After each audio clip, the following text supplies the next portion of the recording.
look freaking cute. I'm sorry. And I don't always say that, but I was You did. You wear a bow tie fabulously. You do. We're reframing the idea of a brand. I often think of brand as something you're selling, but I enjoy the idea to think about brand as actually just a demonstration of self. Presenting yourself in that way is really just another gift that you give to show people who you are. Yes, I like to be, Audrey Hepburn-like in my heels and the little black dress and hair up and the pearls. And other times I love my scrubs. Whichever way you show up. And if it's in scrubs and heels, because sometimes there's that little pop of Elizabeth with the heels there, right? Yes, often actually. Yeah. That's another aspect to this that's important, which is recognizing what is not you or what is not your brand. Posing is the opposite of true branding. This is your chance to demonstrate who you are. And if you're posing, you're not demonstrating. Being aware of what is authentically you and trying to show up that way, that's how one lives out and demonstrates one's brand. Don't try to tell, demonstrate.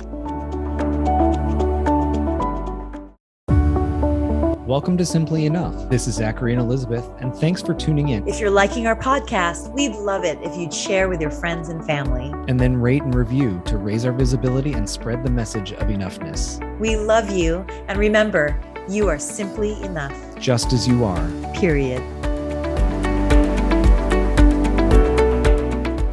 Hello, everybody, and welcome to Simply Enough. I'm Mr. Zachary Leonard.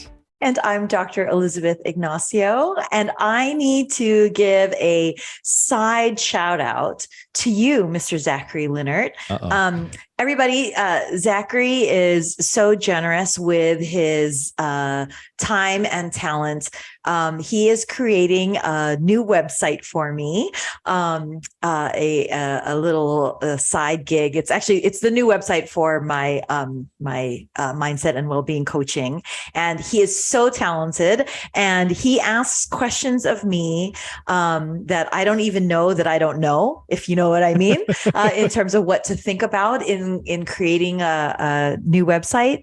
And one thing that comes up a little bit is, branding. And, branding is kind of like a big word, marketing, social media, or at least it's a big concept.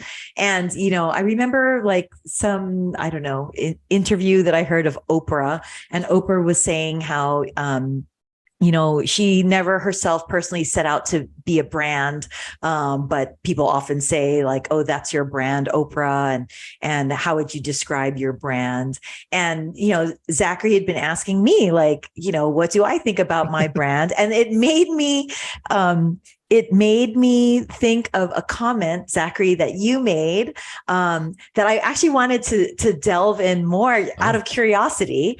Okay. It was the episode of when someone just doesn't like you. Mm-hmm. And you were talking about how, you had your bow tie on. And I know even when, you were at the dean of our lower school here in Hawaii, you were just such a gorgeous standout, in your bow tie. And one of the comments that you said when you showed up at that audition is that, you were on brand. Uh-huh. And I wanted to ask you right then and there. So I'm asking you now, if you don't mind. So what is your brand? Like, what would you say? What does the bow tie say about you? Or what do you describe, or what do you think is your brand? Is that a fair question? Do you want to continue with this recording or not? Let's go. Okay. I have some fun connections to this too. So it's interesting that you bring this up, because I was preparing some materials for one of my jobs. And one of the fun, get to know you activities was, what would be your reality TV tagline? And the teachers would have 10 seconds, 30 seconds to come up with something really quick, because, at the beginning of a lot of the TV shows, it's like, hi, I'm Zachary. And, I'm in it to win it, whatever, would go on your mug or your shirt or something, something like that. But anyway, it was about okay, what is your quote unquote brand? I said that because, and I'm going to forgive me if I go down a little bit of a story well here, but so I've talked openly on the podcast about how we didn't grow up with a lot of money, and most of the time our clothes were hand-me-downs, or they were, clothes that our cousins would wear, or my brothers would wear my clothes, even if they were too big, things like that. My parents were always very big about, if we were going to church or if we were going to school, that our clothes were clean, and that they were ironed, and that they looked presentable. Now, they may have had holes in them, or they may have been too big or too small, but we still looked presentable. We still looked ready, and that was something that my parents really stressed to us. Fast forward to when I went to college and I would go home for like a break or the summer. And as I was getting ready, I would lay out, I'd pack everything and I would lay out my clothes that I was going to wear on the plane. And one of my roommates was like, why do you have a nice shirt and pants or like nice jeans or something? Why don't you wear just like sweats or, like a t-shirt? And I'm like, I would never wear that on a plane. Like, more power to other people. But I would never. And I think it's because me on brand, quote unquote, in that moment is I like to look like I have put thought into how I'm presenting myself. That matters to me. And I feel ready. I feel good. I feel prepared to do whatever the job is in front of me or the challenge that I have, or to just be my authentic self. So as much as wearing a bow tie, I think shows a little bit of playfulness, a little bit of whimsy, a little bit of fun. And I like to mix patterns or like wear nice shoes, like those kind of aesthetic things matter to me, but really the message is more for myself, that I feel ready. I feel prepared. I feel like I am equipped with a shell, quote unquote, that feels true to me. So I don't know if that takes us a little further away than what you had intended with the question, but my brand at that point, if we're looking externally facing, is to demonstrate that I'm thoughtful, that I care how I present myself. And really, it's less about the other person and more about how it prepares me for whatever it is I'm about to do. Okay. So that's exactly what I was getting at, is because, there's branding definitely in terms of like looks and logo or apparel or whatnot. And then there's also, to Oprah's point. So Oprah, when she was talking about her brand, she didn't mean like the big swoosh O of her name, right? I think everybody can see that in their heads. Right. She actually chose the word excellence. And she said, I think that that's my brand. So it's not like a thing per se, but it's kind of a principle, is excellence, is what Oprah said. And the funny thing is that there's a small part of me that instantly, as she said that, said to myself, boy, when you choose your brand, though, it's not just saying that that's what you are. You have to show up that way too. And I don't even mean, aesthetics, like, did you show up put together and in your bow tie? But it's more like, if you're going to say this is your brand, it doesn't just help to say it and declare it. You have to show up that way. So if you're going to declare that my brand is excellence, gee, Oprah, and I believe her because you can tell that she does try to do so. But gee, if you're going to say that excellence is your brand, you got to show up so that brand sticks. Otherwise, you're just saying something wishful. Yeah, right. Absolutely. And if I can connect back with the audition where I was wearing that, what I would say was even more helpful to your point is that I had people make fun of me for what my outfit was, right? They would say things like, oh, look at who got dressed up today. Or like, wow, did you know where you were going? Like things to kind of knock me down. And because I was so centered in it, and also like, I look freaking cute. I'm sorry. Like, and I don't always say that, but I was you wear a bow tie fabulously. You do.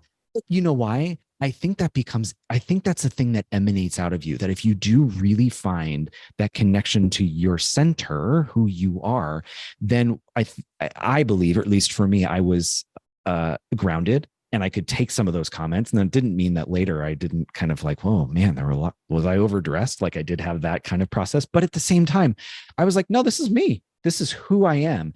And being able to check in and then display that and have clarity of understanding of why I was doing what I was doing really helped it not be about other people, really helped it be about me. You know what I mean? So the process of, like Oprah is saying, if it's a word or if it's a, shabby chic, whatever, like your phrase is, if it truly feels right, then I think presenting yourself in that way is really just another gift that you give to show people who you are.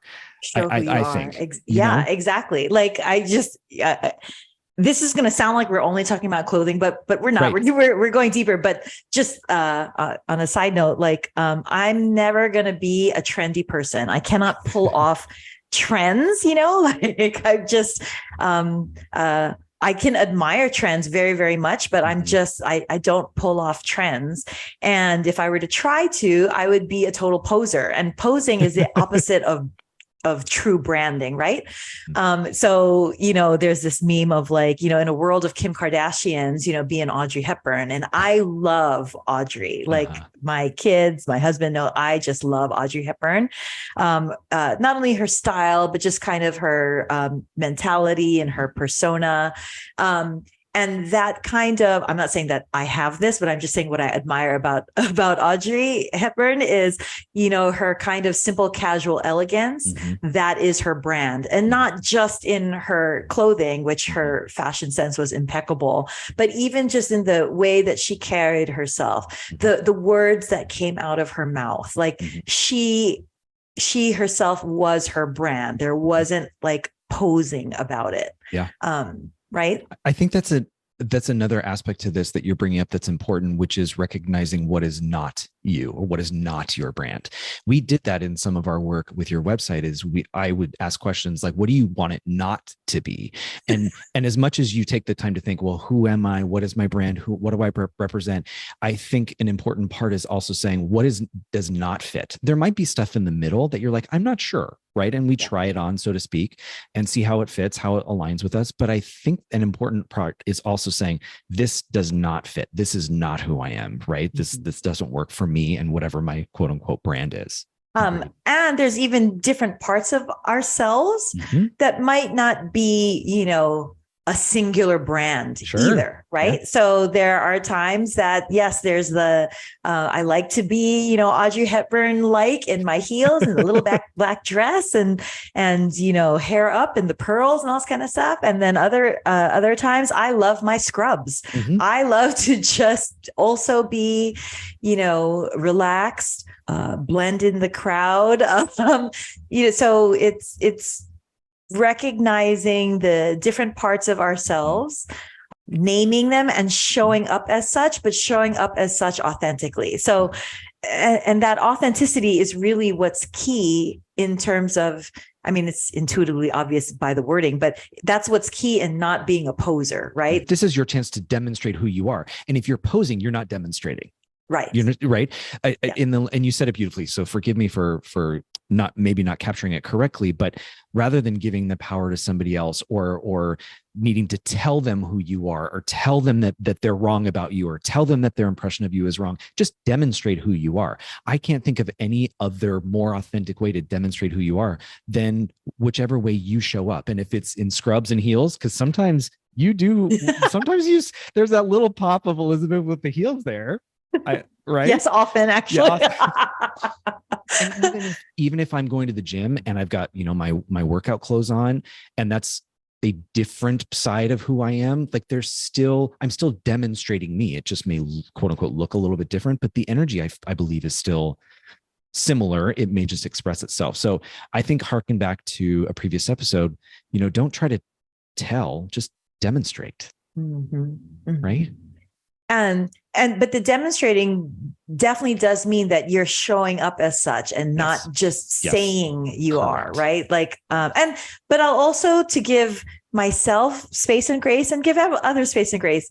It's not that that we could ever be perfect in our brand, right? Like, so I would love to think that, my brand is one that emanates light and love and joy. Do I show up all the time like that? Absolutely not. Am I faultless in giving light, love, and joy? Absolutely not. I regret, hurt that I have caused. Not showing up 100% as your brand, that's just never going to happen. But being aware of what is authentically you and trying to show up that way, that's how one lives out and demonstrate one's brand, as opposed to, declaring something that isn't authentic. Right.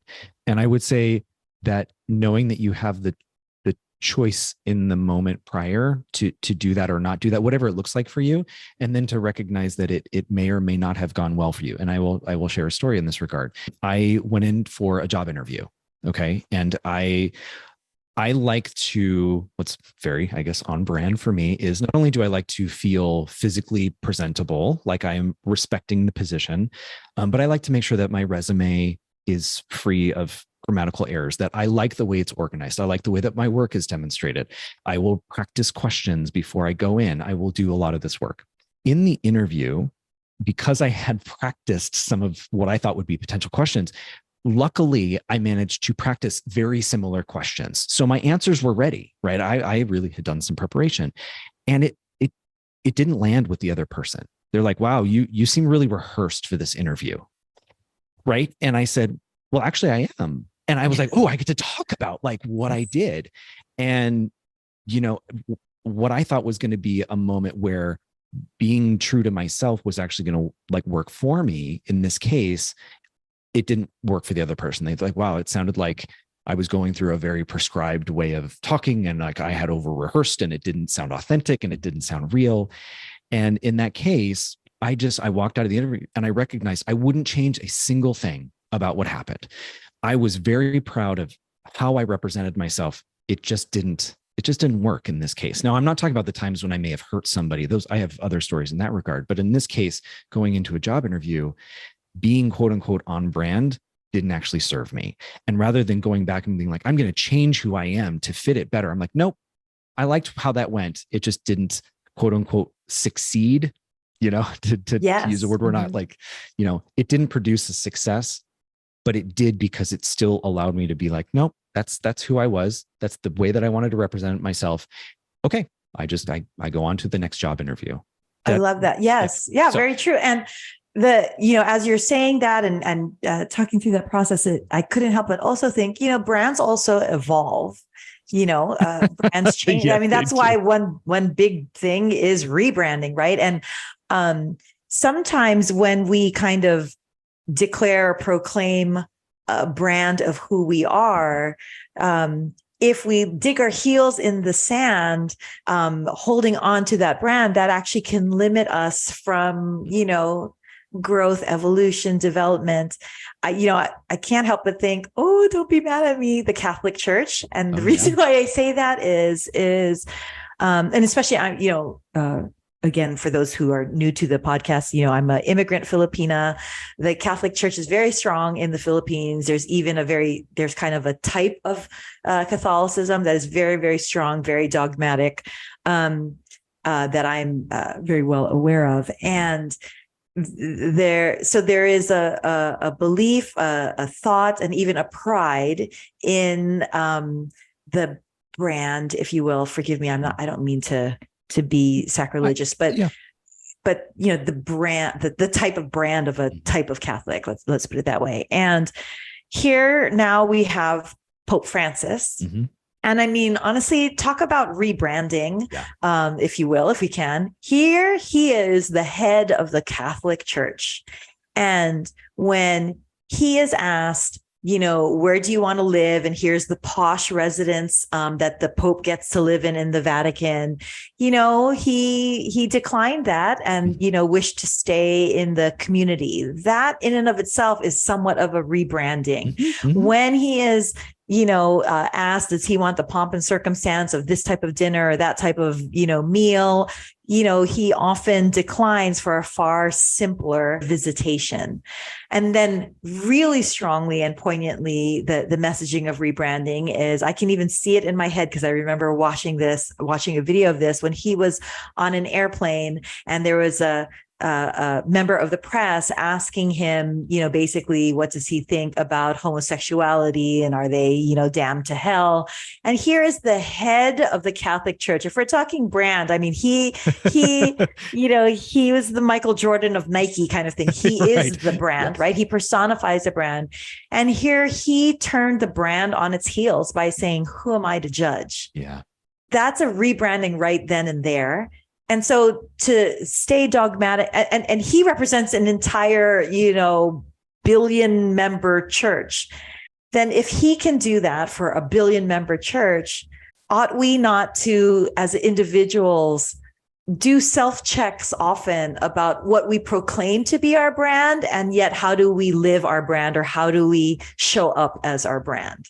I think it's such a good example because it's so big, but also simple at the same time. And I think what you're helping us see is that in that moment to reassess and come back to ourselves, we acknowledge that we change, we grow, we evolve. And that, I think, if it's part of the journey, is really so powerful to just constantly come back to yourself and who you are. And if brand feels somewhat business-like or sales related, I will give this to you.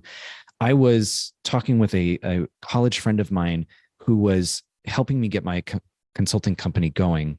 And I said, I'm having a really hard time with the idea of selling myself, right? That doesn't sit well with me. I have a hard time with this. And he goes, if you really believe what you're doing, if you really believe in yourself, you're not selling, you're just offering, and then people can take it or leave it.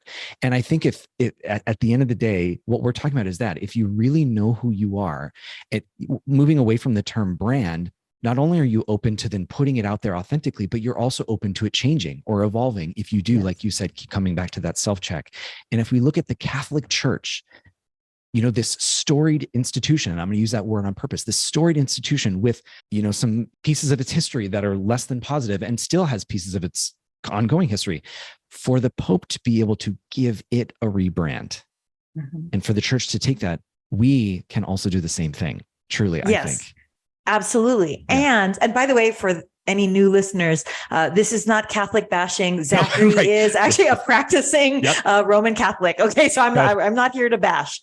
In that self-check, it's not just to, beat our chest and declare, we know, or I know, and I am right.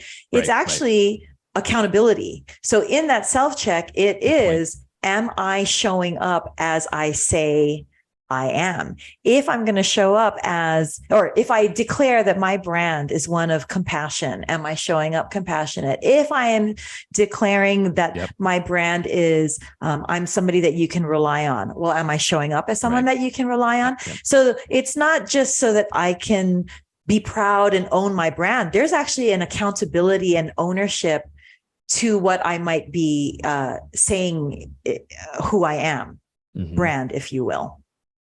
Can I on a totally different tangent? Yes. This might be like, where are you going with this? This is so superficial. But I mean, we did start off in terms of using the word brand. Yeah. And then with brand, we were talking about clothes, and and our appearance. And I'm just going to throw out there just a little thing. I myself am not a big logo wearer. So not just for money, because I can't afford like Louis Vuitton or anything like that. But, I'm not one to have, the LV on me, or even wear jerseys and I'm a sports medicine doctor, and I don't really wear jerseys of other people's names. Do you know what I mean? And I just can't help but think, everybody, wear your own brand, wear your own, why are you wearing somebody else's name on the back of your shirt, or, somebody else's initials on your shoes or your purse? And I don't say that to judge, because I get that that's a means of validation, celebration, and joy for other people. So more power to you. I'm not judging, but it's just funny where it would be kind of cool if, we all wore our own logos and we wore our own, brand, as opposed to wearing somebody else's logos or somebody else's brand on our clothing, apparel, bags, shoes, and whatnot. When I was in 6th grade, we did the DARE program, the Drug Abuse Resistance Education Program. And I remember this so clearly, and it came to me right as you were talking.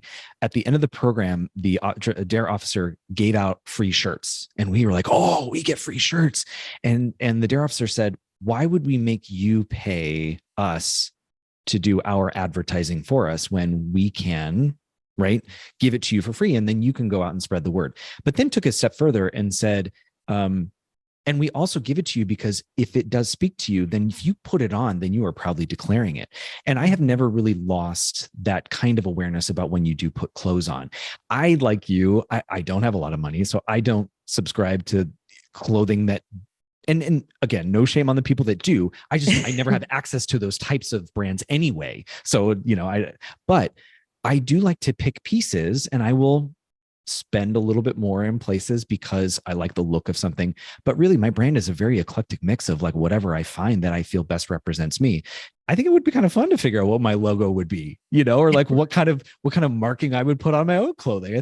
It's playful and it's fun, but I think it not only is it that, but it's that time to just come back to you and check in. And you talked about that with the church, and it's a playful activity that, I don't know. For those of you that are listening, you probably can hear it, but you can't necessarily see it. I have this like silly grin on my face because I enjoy the playfulness of this, and I enjoy the opportunity to think about who you are, how you present yourself in whichever situations or circumstances, how you would think about that as your brand, how you think about your brand evolving or being different in different circumstances, the grace you give yourselves if maybe you don't show up as authentically or as on brand as you say you do. And that's okay. If you are a thoughtful person and maybe some days that you just weren't thoughtful, that's okay. That happens.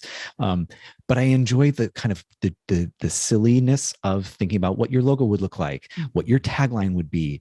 That kind of playful activity, I think, can actually like lead you to some golden nuggets about how you see yourself, how you present yourself, et cetera. So that's why I'm kind of enjoying the playfulness of it a little bit. That was beautiful. Everybody discover your brand. Think about your brand. Seriously, I like it. Yeah, I think I'm going to come back. I'm putting this on myself because I'm enjoying this. I think I'm going to come back to a future episode and just share what I've come up with, because I think this would be fun. And I would love your input on it. Yeah, absolutely. Well, you put me through these exercises for my website, so thank you. That's how this episode came about. So thank you. Yeah. Let me also just say, what I find also very interesting about what we're talking about today is, and you set this up as one of your superpowers, Elizabeth, is we're reframing the idea of a brand. I will say that I often think of brand as something you're selling or you're putting out there for some kind of like monetary purpose or business related purpose or whatnot. But I enjoy the idea to kind of spin it on its head a little bit and think about brand as actually just a demonstration of self, right? And whatever that looks like. So for those of you that are hearing that word and maybe there's a little bit of I don't have an IG profile, I'm not a Kim Kardashian, which right? I don't, right? Not yet, but Zachary's helping me with that. I'm not an influencer, or like whatever we think of when we think of brand. I know I go to that place of like an influencer, that type of personality. No. You all have a brand because you all have an identity, right? You all have an authentic self. That is really what your brand is. And I just love that you are reframing us about that idea or that term. So thank you. I just needed to pop that in there. And if I may, and, as much as, to your point, it's as if a brand is for others and what is the outward reception of the brand. Truth be told, to your point, the brand can also serve as a reminder simply to yourself. And, I apologize now because I realize, here I was saying like, I never, I don't have, Louis Vuitton or Gucci, or I'm not the logo person. And that's all very true. I don't have those kind of clothes. More power to you if you can or do and can afford it. I can't. But I realized that for Shane, hypocrite Ignacio, because I have WW. I have Wonder Woman everywhere. I have it, logos in my bathroom, logos in my office. And I have a backpack that has WW. I was given a bracelet, and I wear that as a reminder for myself of like, okay, you're Wonder Woman. We're all superheroes. There's divine within. And so sometimes that logo, that branding is a reminder to oneself, and it's really not for others. Because people aren't in my bathroom. People aren't in my office. They don't see all of the Wonder Woman stuff I have because it's not for them. It's a reminder for me of who I want to be. How do I want to show up? So sometimes that branding is truly for oneself. So that's a good challenge to our listeners. I think pay attention to what's around you. Pay attention to what you put on or what you surround yourself with or what people have given you. Look at the jewelry that you wear or the colors you choose. Just pay attention, because I think if you're struggling with the idea of like, what is my brand, et cetera, you might find really good clues in what you've chosen, right? And if you're a person of faith, let's say Christian faith, even just your crucifix, like if you wear a crucifix, that alone, and I feel comfortable bringing this up because we did talk about the Catholic Church, that can connect you with yourself, and that can be part of your brand, right? In the truest sense of authentic self. So if you're struggling with how would I answer the question of what my reality TV, byline would be, or what my logo would be, take some cues around you and what you surround yourself with, the things that people have given you, to see maybe there might be some gems to help give you access or insight to what your brand might be. So funny that you say that, because a few months ago, I was asking Gracie in terms of a logo. And so she, came up with some renderings of me, partly joking, but she's a great artist. And so she drew me, and in the multiple options of me that she drew, it always had a cross necklace. Yeah. And I wear this for me. I feel it against my neck. I feel it against my upper chest, and that's for me. And it's not a brand for others. It's really, truly for me. Yeah. But I guess, yes, because it's always with me, it's always a part of me. Others see that as a part of me. So I guess that is kind of a part of my brand, if you will. The other thing that I did want to add on top of what you said, which is just so beautiful, thank you, for those, to your point that, I'm not an influencer. I don't even own a business. Why do I have a brand? Honestly, influencing is overrated. What's your impact? And you can have impact, strive for impact, not influence, if I may say. Yes. Your ability to capture a sentiment like that in something very just quick and digestible is also, I think, another one of your superpowers. That is pretty spot on. So thank you. And remember, everybody, that you are not just simply enough. You are more than enough. Just as you are. Period.